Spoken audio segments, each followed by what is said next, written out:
Great. Thank you and good morning.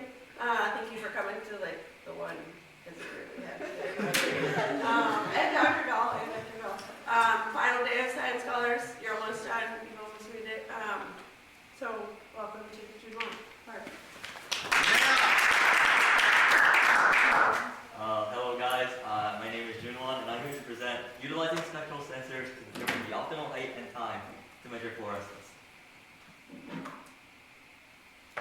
Whoa, you just found an unknown species of plant, a nascent sapling, sprout of some sorts. So, how would you determine how to best take care of this? You don't know the species, or you don't know how much water it needs. Well, that's why you can talk to plants. So imagine being able to talk to plants and the vast array of information that can be unlocked from this. The primary reason why we want to do this is to learn how to better take care of them. Secondary reason might be to identify trends or to make scientific discoveries based off of them.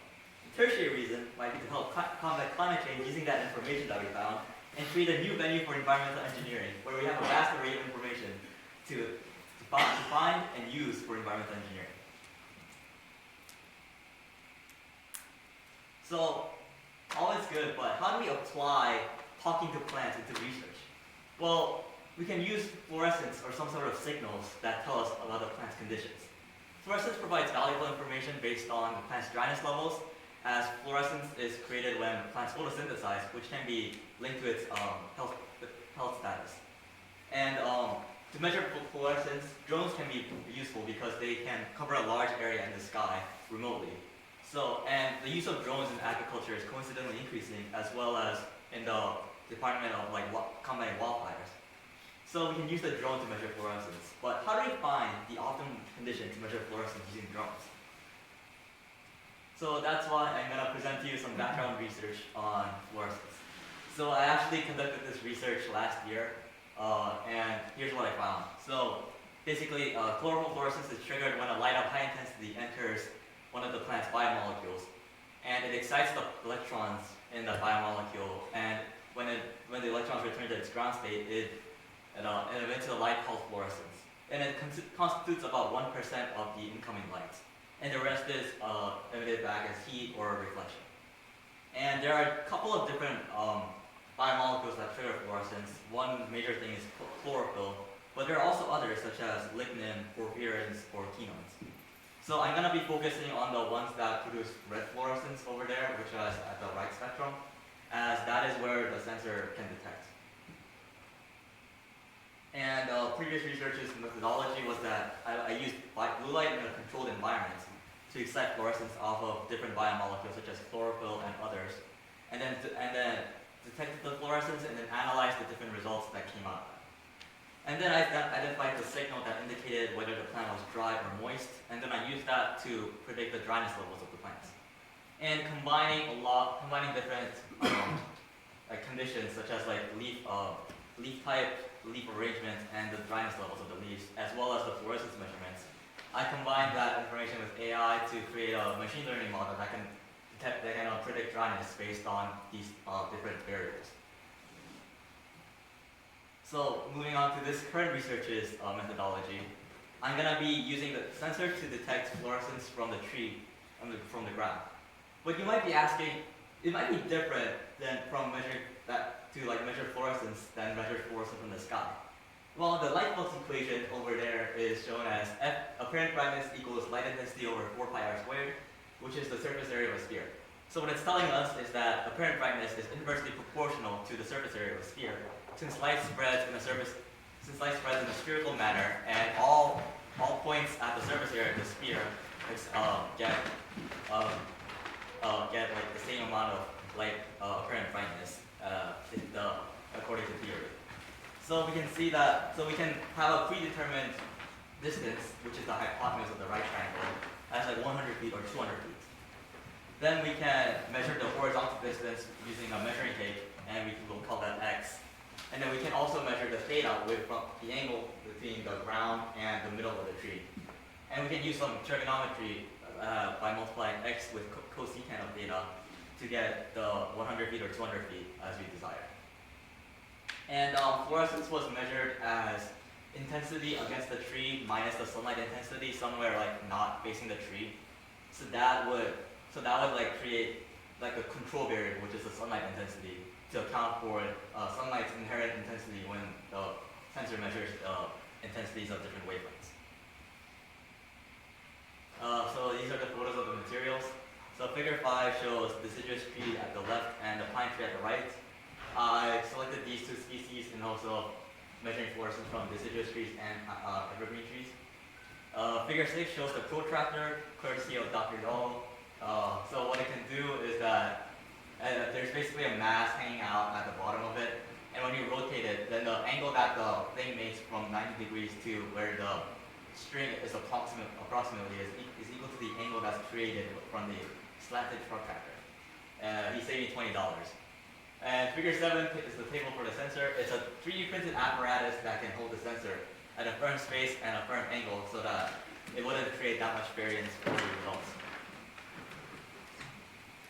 And here is the AS763 sensor. It is a spectral sensor capable of measuring infrared fluorescence.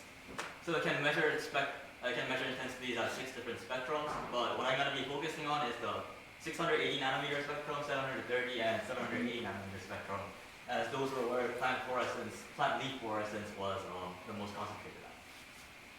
And then there's a recursive code for measuring fluorescence intensity. So what it's going to allow me to do is that it's going to allow me to measure a lot of fluorescence measurements at one time, and then I'm going to take the average of that to produce the final intensities. So here are the results of fluorescence based on distance. On the left shows the 100 feet measurements, and on the right shows 200 feet measurements for the deciduous tree. However, we can see that from the averages, it didn't really differ much, as ST and U averages are about the same, with like some residuals in between. But we can see that there is no clear impact on the distance for fluorescence. According to F equals L over 4 pi r squared, we would expect fluorescence to be multiplied by 0.25 as the distance doubled, but that is clearly not what happened. So we can see that fluorescence varies more by the time of day and intensity of sunlight rather than the distance that it's measured from.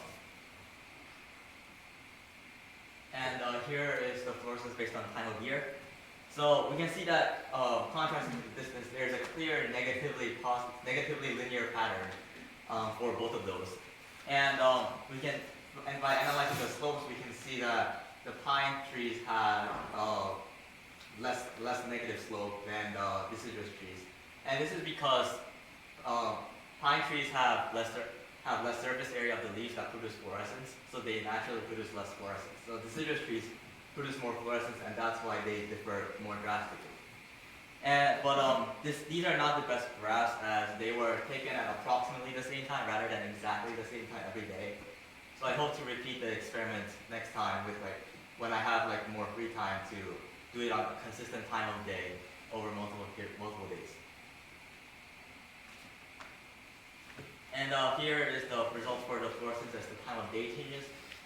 I labeled the times at the x-axis, and so there is a clear pattern between the intensity of fluorescence and the intensity of sunlight as time, with time. But you might notice that there is a point of 0 at the 12051 at the deciduous tree. This is just because there was an overflow in the sensor, which resulted in the sensor not being able to detect fluorescence measurements that were very high. So it returned the same output for the fluorescence of against the tree and versus the fluorescence of just the sunlight. So in reality, it would be somewhere that's higher than the point at 9:44 a.m. But this is the sensor's limitations. So yeah, pine trees. We can look at the more clear pattern using the pine trees since they returned results that were less than the deciduous trees. Yeah, there's just a pattern between the intensity of sunlight and the intensity of fluorescence. So the conclusions and the applications. So in conclusion, fluorescence largely depends on the intensity of sunlight. Since it is a powerful light source, distance does not matter as much as compared to the sunlight intensity of the time of day.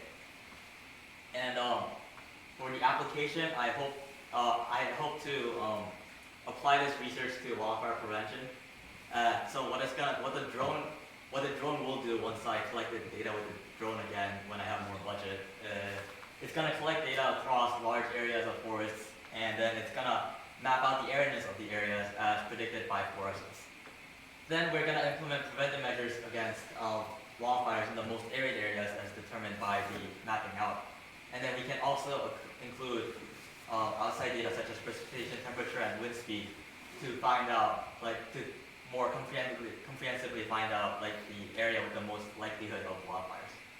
And for future iterations of the research, I hope to measure this data from the sky using the drone to see but that shouldn't really differ that much. And I hope to repeat the experiment over again so that I can have more clear data. Thank you.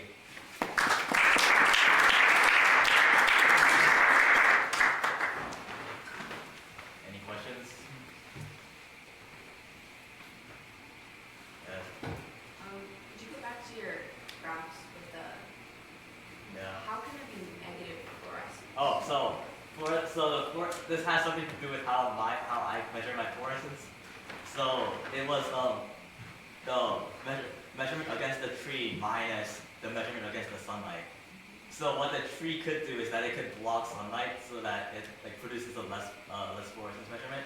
And this is caused when the tree isn't producing enough fluorescence by itself. So the sunlight constitutes most of the intensities, but since sunlight is being blocked off by the tree at to some degree, that's why it ends up becoming negative. Yes. So one thing that's happening to deciduous trees over the time span that you're looking at is obviously they're losing their leaves. Did you account for the amount of leaves on the tree versus bare wood? Well, when I was measuring it, they didn't really seem to be losing leaves, rather they were just turning brown.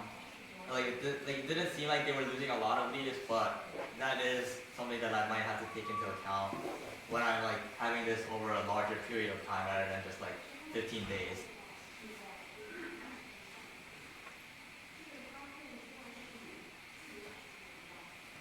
Any other questions?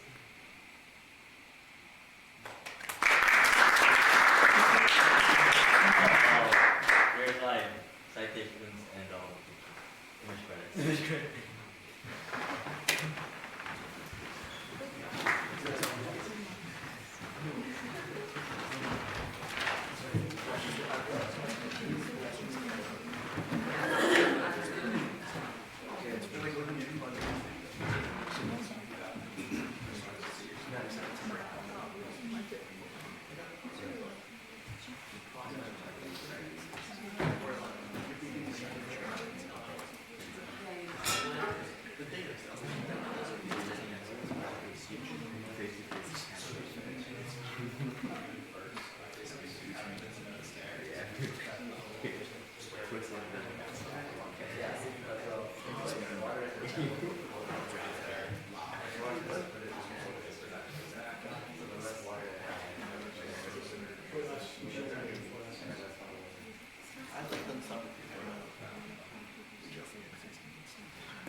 All right.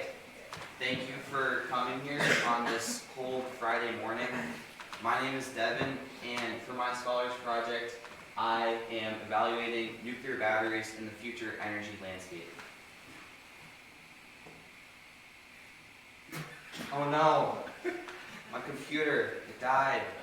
Oh no, how terrible. So my computer didn't actually die, but my fellow scholars, think about how terrible this would have been. Raise your hand if you have ever been frustrated by your device's battery dying. Wow, I see. Everyone's hands up except for June 1. So that means that a lot of people are frustrated with their batteries, just like I am. Lithium-ion batteries have all sorts of problems. They are not environmentally friendly and contribute to lots of waste. They also lose charge quickly, and the lithium battery degrades over time because when charging, lithium reacts with an electrolyte to form a protective layer on the anode. And over time, more and more lithium gets trapped and can therefore not charge. They're also very temperature reliant, as you can see from this graph. They start to decline, their max power capacity declines significantly as temperature increases. As a skier myself, I can say that when I'm exploring, my phone battery dies due to the cold, which becomes very problematic if I get lost. They're also near their theoretical max power output of around 250 to 300 watts per kilogram.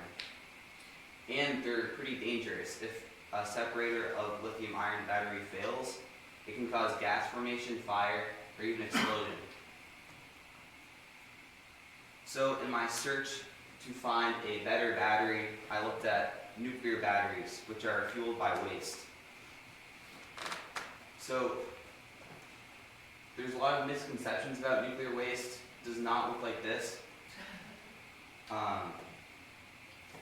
Instead, it looks more like that. So there's 3 different classifications of nuclear waste, and they're created as nuclear fuel splits, decays, or absorbs neutrons, leaving unstable byproducts that continue to emit radiation in the form of alpha particles, beta particles, gamma rays, or heat. And there's 3 different classifications of this waste.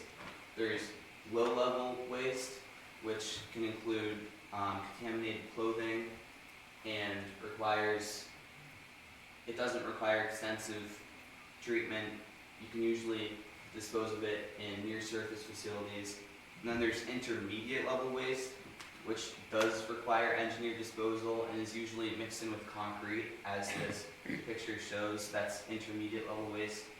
And then there's high level waste, which is very radioactive and requires deep geological deposition. Alright, so now that we know what powers these nuclear batteries, I wanted to look at the different kinds and see which one could potentially power our devices. So I looked into 2 different types: radioisotope thermoelectric generators and beta voltaic batteries. But just generally, a nuclear battery converts energy released from a radioactive decay into usable energy. And while other forms of nuclear energy like fission involve the splitting of atoms, these batteries simply harvest the particles naturally emitted by the radioisotope. So the first type I looked at, radioisotope thermoelectric generators, also known as RTGs. These use high-level waste, like plutonium-238, which decay by emitting alpha particles who lose their kinetic energy extremely quickly when they slam into surrounding material, which is then turned into heat. These batteries get super hot. They can reach temperatures around hundreds of Celsius, and this creates a temperature difference between the inner battery and the outer battery. A thermocouple is used to bridge the hot and cold sides, and as electrons move from hot to cold, an energy current is formed to create voltage. A typical 4.8 kilogram battery can create around 2,000 watts of heat, though only 120 watts turn into electrical power. And some applications include spacecraft like the Voyager, the Curiosity rover, and New Horizons. And so, although this battery produces a lot of power, it's very impractical and dangerously hot, so it wouldn't be good to power your phone or computer. The next step I looked at, beta voltaic batteries. These convert beta radiation into electricity using a semiconductor device. These are great for producing very low power for many years. And the fuel source is usually tritium or another beta emitting isotope. And in this battery, the fuel is deposited as a thin layer encapsulated between protective layers. And these use intermediate level waste, which is less radioactive and easier to contain safely, but also produces less energy at a time. And due to being easier to safely contain, the beta voltaic battery has been used for medical implantations such as pacemakers in the 1960s. So after I conducted my research and Ms. Blazing denied my request to build my own nuclear battery, I decided the next feasible step was to email other people who had experience, try and accumulate as much knowledge as I could from them. And it didn't go well. I sent a lot of emails, did not hear back from a lot of them. You can see the one response up there basically just said no. So then I turned to Miss Blazing, who helped me. She reached out to alumni, and before I knew it, a plethora of people were responding, and I was able to have a great conversation with Sean McCarty. So Sean McCarty graduated from Williston in 2000, and he then became a nuclear engineer. And I had a long conversation with him, but I'll summarize my favorite questions I asked and his responses. So when prompted on how he thought the role of nuclear and where traditional energy sources are no longer feasible or cost effective, his primary thought would be simply remote research locations or to provide backup energy sources in locations where traditional sources may be unreliable or in emergency situations such as hurricane relief efforts. I also had the chance to ask him how he thought the future applications could be for nuclear batteries, where he said, future applications for nuclear batteries are limited by the amount of energy they would be able to produce. The focus of their applications would find themselves in remote space or ocean settings where they would require little to no maintenance or repair over a long time period. So after researching these batteries for around 2 months, I came to the unfortunate conclusion that they would not feasibly power my devices. They do offer unique advantages, which I still find interesting, such as their long lifespan and reliability. But I do want to end with a quote from Mr. McCarty. He says, "It would be nice to be able to have an electronic device like a cell phone, tablet, or laptop that never needed to be charged, but I'm not sure people are ready for the idea of holding a nuclear battery up to their ear, even if it were harmless." Thank you. Special thanks to Ms. Blazing.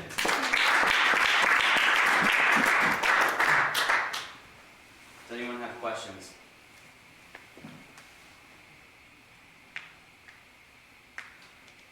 John? If the nuclear batteries were applied to like companies that use AI and like that have a lot that produce a lot of carbon emissions that use a lot of water to cool them down, like what kind of positive effects are they bringing? So where would they be applied? Like AI, like powering AI responses. Powering AI. So nuclear batteries are exciting in that aspect because they would be able to provide power for decades, which is very exciting, though they are limited by their very low power output. So I'm not sure if they would be suited for that. And they're also, the ones that are powerful get super hot. The RTGs reach hundreds of Celsius of degrees. Hundreds of degrees of Celsius. So I'm not sure they would be suited for that application. Connor? How do you dispose of one of these once they're like at the end of their lifespan? So that's a good question. Deep geological disposal is the current best method for that. Dr. Dahl?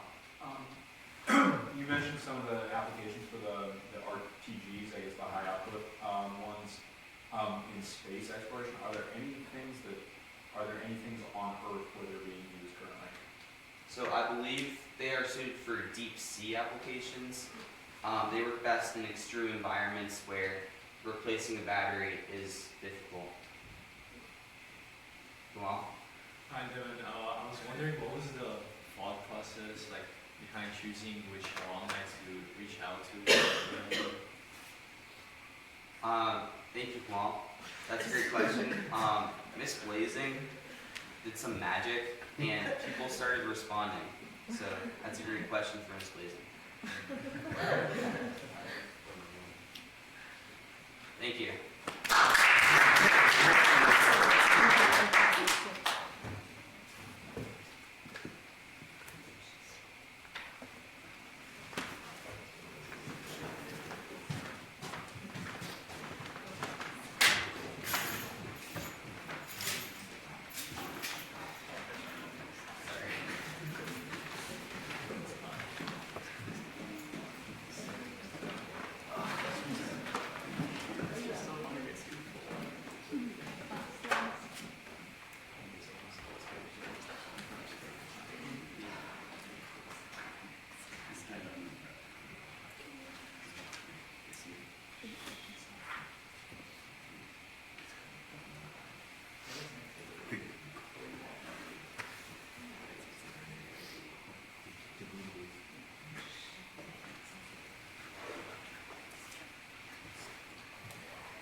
Thank you for being here. My name's Lauren, and this is my project called Beyond the Glow, the hidden link between dementia and CTE.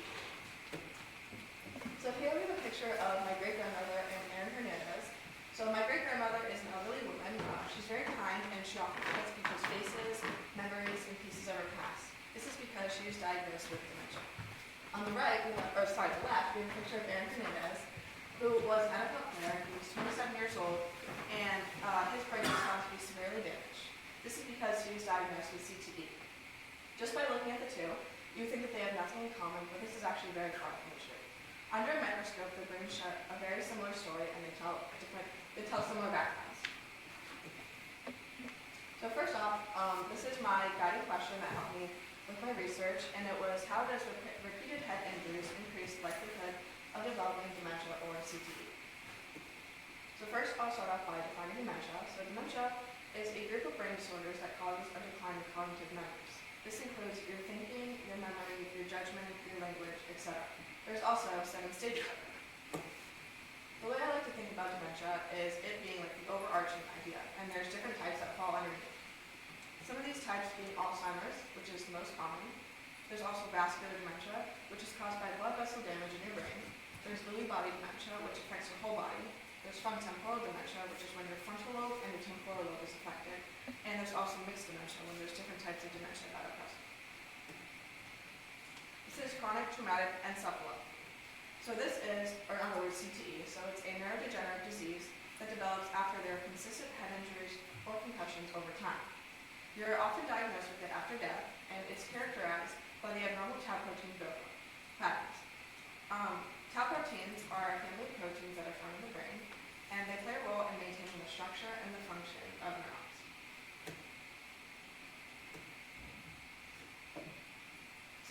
sports that pose the highest risk for developing dementia or CTE. This is not in order, but American football, boxing, hockey, rugby, and soccer. So while I was doing my research, I came across an NFL settlement that was in 2012, and over 4,500 former NFL players sued the league for $1 billion. In the lawsuit, the former athletes claimed that the sports organization, the NFL, or the NCAA, knew about the risks of the repeated head injuries but didn't warn the players or take any steps to properly protect them. So the players end up experiencing concussions and repeated head injuries. Over time, many develop CTE or dementia, memory loss, or depression. Their argument was that the NFL ignored the research and the safety precautions. So they ended up filing a lawsuit in hopes of compensation for the many years of head injuries that they had to endure.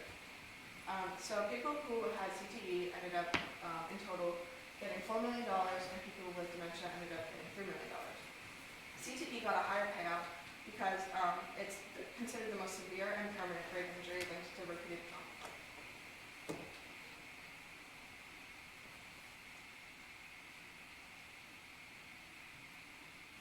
And here I have a video. It's okay.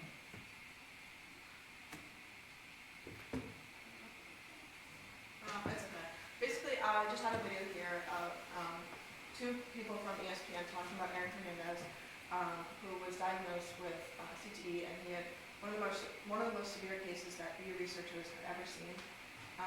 And why I thought that this was important and why it matters was because I think it's one thing to hear about CTE in textbooks, but to see a real life example of a player that I'm sure we all once knew and loved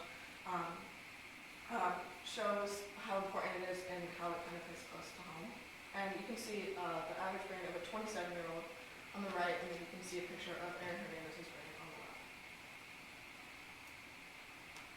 While I was also doing some research, I came across a UCLA study of researchers who use PET scans on retired NFL players who suffered concussions. And in their PET scans, they use a chemical marker, FDBNP, to detect abnormal protein deposits such as tau and amyloid.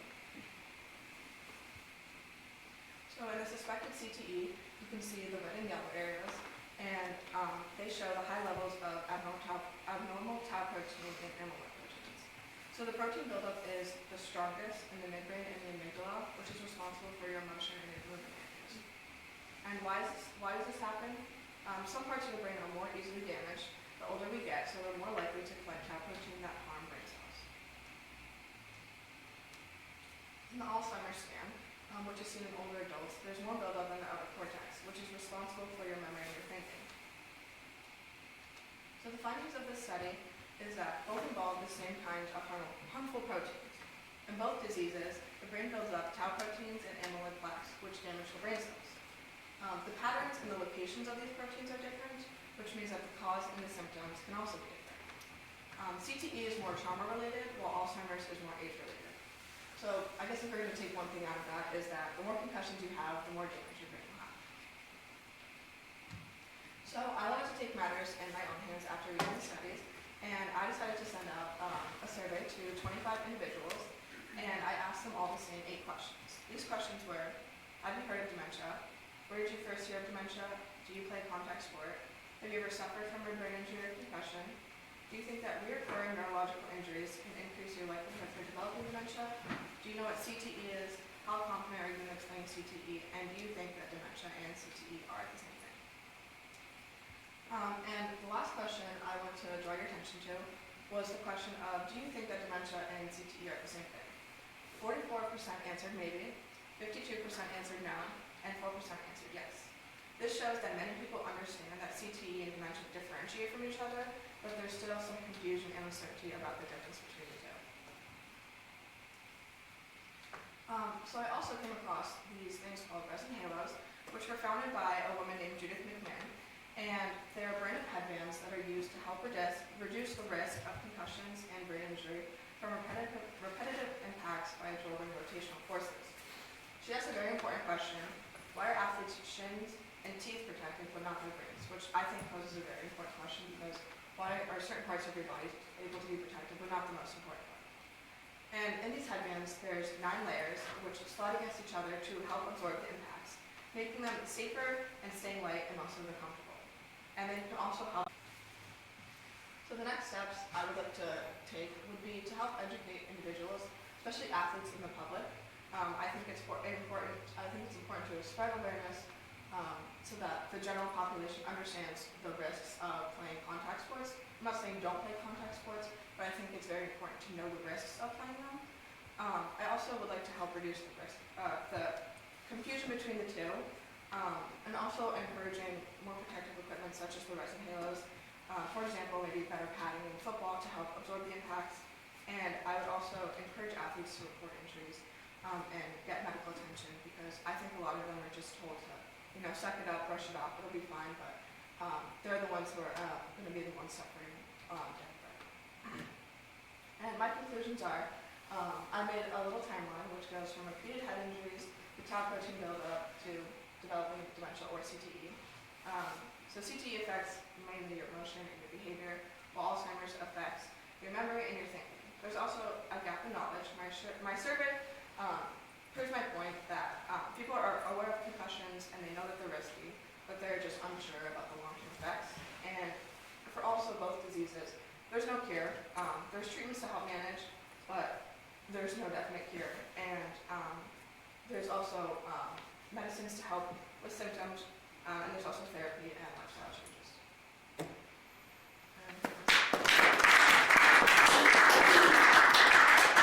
questions? Maya? Would you say your research was more focused on males than females? I would say in this case, yes. I actually did look into that. Unfortunately, there is a lack in research done on females, so in the future, I hope that more female athletes are open to donating their brain to science so that they're going to be looked at. Dr. Bell? So you mentioned that like this tau protein builds up when there's damage. Does it do something normally? Like, is there a normal function, or is it just something that shows up when there's trauma and damage? I believe it just shows up when there's trauma and damage. If you look at the PET scans, you can see that in the CTE, it's more in your midbrain, and in the dementia, it's more in your outer cortex. So I think it's just.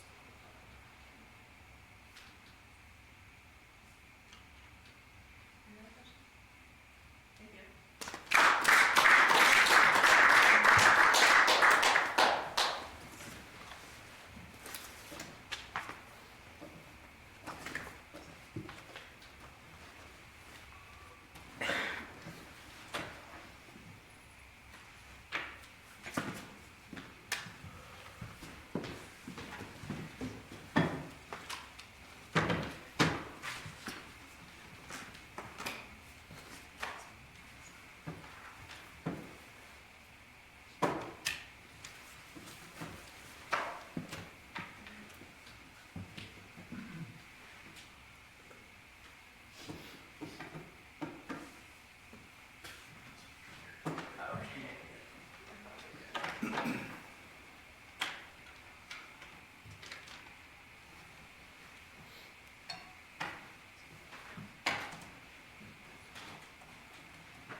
project is titled The Environmental Cost of Intelligence. Over the past semester, I've explored one central question. How does artificial intelligence challenge our environment in the midst of climate change? AI has become a symbol of progress, something intelligent, efficient, and even sometimes magical. But beneath every generated image, essay, or ChatGPT query is an unseen environmental cost, one measured not in lines of code, but in megawatts, liters, and grams of carbon and water. Before I begin to get into the actual science of my project, I just wanted to explain why this project means a lot to me personally. I've had the privilege of backpacking, camping, researching, and actually living in some of the coolest environments on Earth. From my time in these places like Alaska, Colorado, and Iceland, I have begun to see firsthand how climate change is actually already impacting our environment. Specifically on my 4-week expedition in the Talkeetna mountain range in southeast Alaska, we actually got lost because a glacier had melted so much that it wasn't marked on the map that was maybe 10 years old, and both paths were obstructed, and so we had to find a different way around it. But taking that experience and all the others I've learned on my trips, I really wanted to dive into a real and scary environmental problem, AI, a leading issue in the fight against climate change. My central question is seemingly simple. How does artificial intelligence challenge our environment during a time when we're already fighting to protect it? When I first started, I thought AI was more of a solution than a problem. It was something that could easily model glacial melt, track deforestation, optimize renewable grids, a potential tool that could revolutionize environmental sciences. But as I began reading reports from MIT, the International Energy Agency, and Yale Climate Connections, I was surprised to see all of the negatives. The same tools designed to help us fight climate change are actually quietly contributing to it. Let's start with the basics. There is a massive energy demand from data centers powering models like ChatGPT. They use water-intensive cooling systems, keeping those servers from overheating, and using water that, yes, is recycled through that system, but now can never be used for consumption again. There are CO2 emissions that are tied to electricity that still largely come from fossil fuels, and perhaps the most concerning, there is a huge lack of transparency about how much energy these models actually consume from all of the major companies. As Science News put it this year, every prompt leaves a footprint. That line became the backbone of my project. To guide my research, I grounded my work in 2 key theories, the sustainability transition theory and technological determinism. The sustainability transition theory says that real change towards a cleaner, more sustainable world only happens when technology, policy, and culture evolve together. We can't just build better machines, we have to reshape the systems around them. On the other hand, technological determinism argues that technology itself shapes society's behavior, often more than society shapes technology. In other words, the tools we create are beginning to create us. And together, these theories show the cycle we're in. AI technology increases energy demand, leading to greater environmental impact.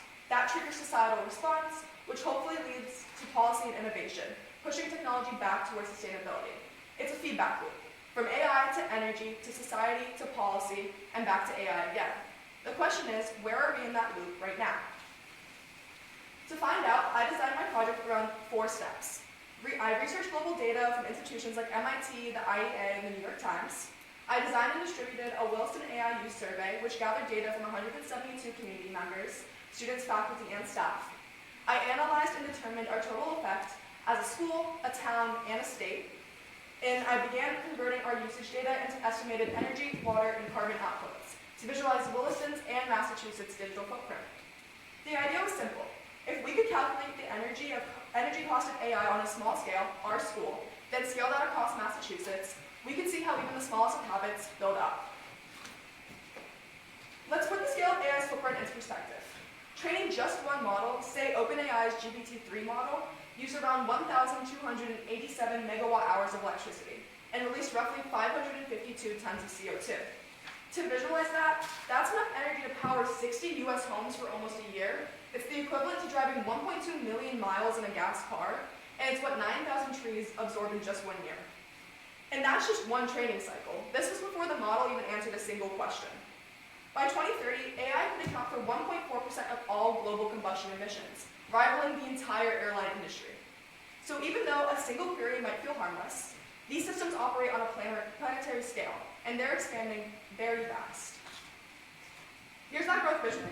Between 2022 and 2030, global data center electricity use is projected to nearly triple, from around 460 terawatt hours to over 1,200 terawatt hours. That's the same amount of energy that's currently being used by the entire country of Japan. and AI is one of the leading drivers of this surge.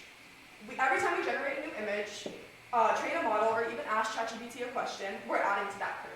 This growth represents the technological expansion phase, before sustainable reforms can catch up.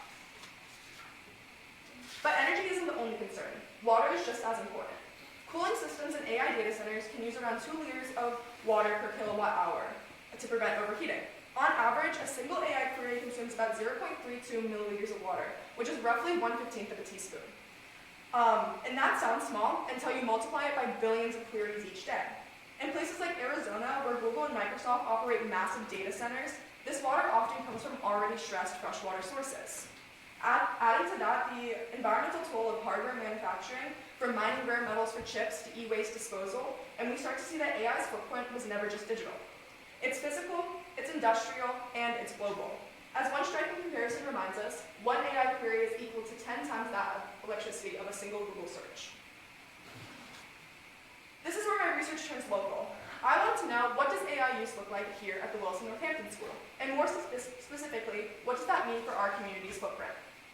My survey of 172 people, students, faculty, and staff, asked, how often do you use AI each week? What do you use it for? And what is your role at Williston? The goal wasn't to judge usage, so my survey was completely anonymous, but I wanted to ensure I could measure our awareness and establish a baseline of digital responsibility at Williston. Here's what I found. On average, respondents reported about 906 AI queries per week combined. That includes everything from study guides and language translations to recreational use. If we treat Williston as a small-scale version of one town and scale that across the 351 towns and cities across Massachusetts, that's roughly 318,000 AI prompts per week statewide.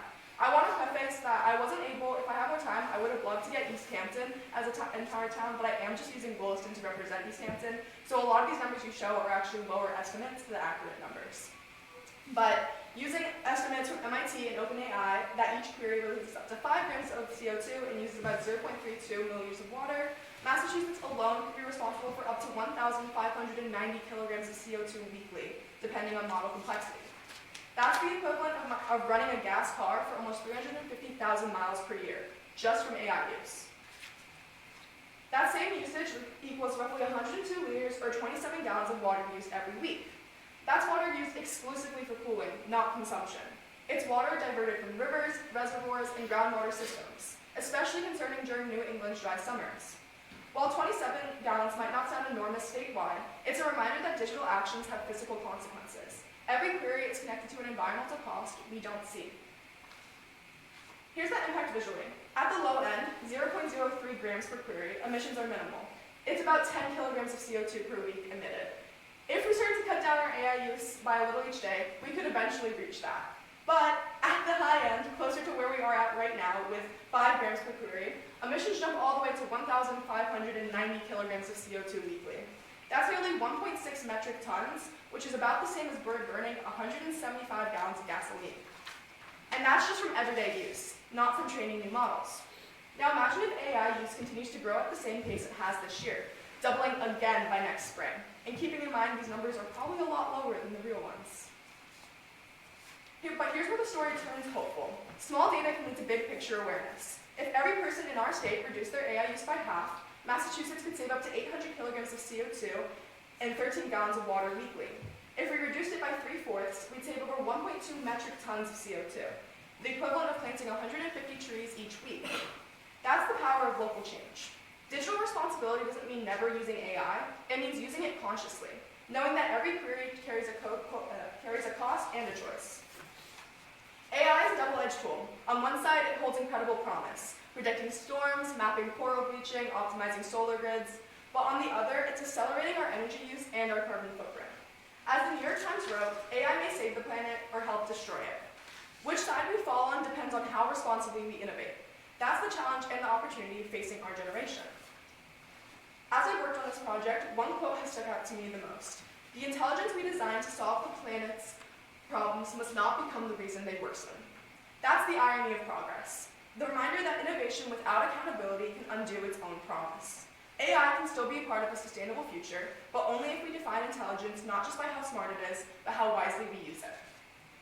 Thank you so much for listening. I hope you learned something new. And the next time you use ChatGPT or any AI tool, I hope you remember that even a small digital action can cause a ripple outward, from one school to one town to one state, and eventually to the planet. Thank you.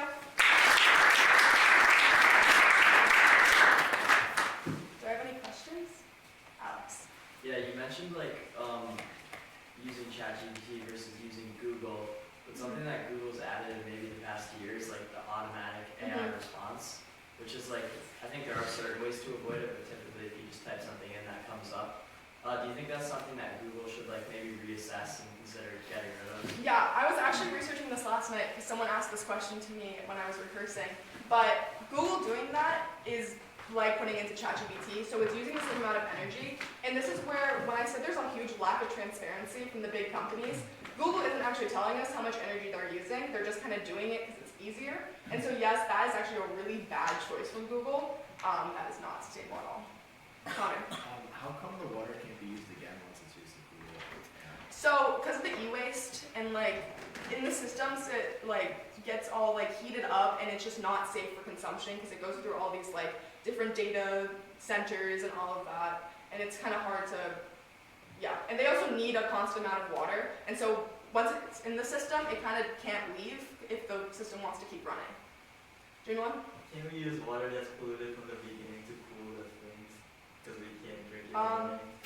Right now, most of the models are using freshwater sources. I will look into if any models are doing that, 'cause I don't actually know, but thank you, I will look into that.